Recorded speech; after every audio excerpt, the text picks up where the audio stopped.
Donc voici une petite visite de la maternité où il y a en première partie les chambres. Ici, on a notre office. Vous pouvez nous trouver lors de nos pauses ou lorsqu'on se restaure.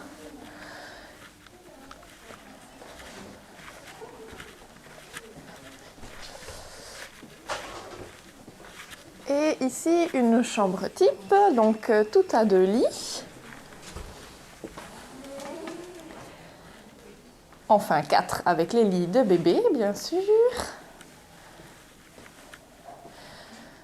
Un salon d'allaitement qui est communiquant avec la chambre d'à côté, où vous pouvez manger ensemble, allaiter tranquillement. Et des toilettes qui sont aussi communicants avec la chambre d'à côté.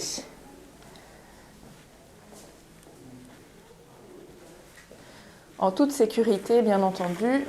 On ferme une porte, ça ferme de l'autre côté.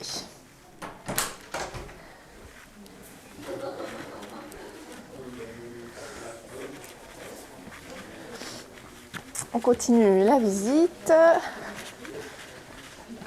Le bureau de notre chef, ainsi que notre bureau de soins, où l'on sera la plupart du temps si on n'est pas dans les chambres ou avec vous.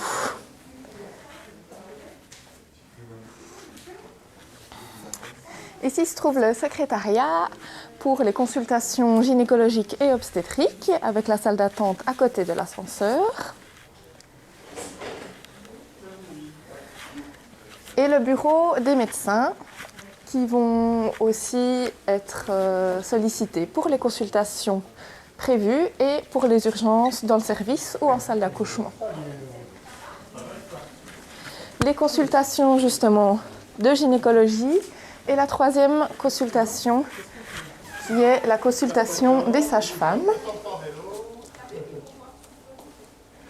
pour les consultations privées urgentes et qui sont courantes. Ici, nous avons la pouponnière pour les soins des bébés, les bains, les changes. Et c'est ici aussi que la nuit, on peut accueillir vos enfants si vous désirez vous reposer. Vous pouvez aussi venir allaiter dans cette pièce qui est interdite aux visites.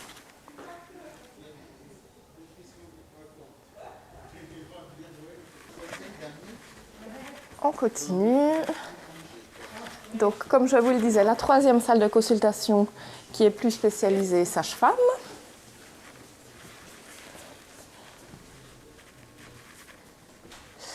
Et une petite néonatologie, surtout spécialisée lorsque les enfants ont des ictères, donc c'est-à-dire la jaunisse, ou alors une salle où on fait des soins particuliers aux bébés ou aux mamans.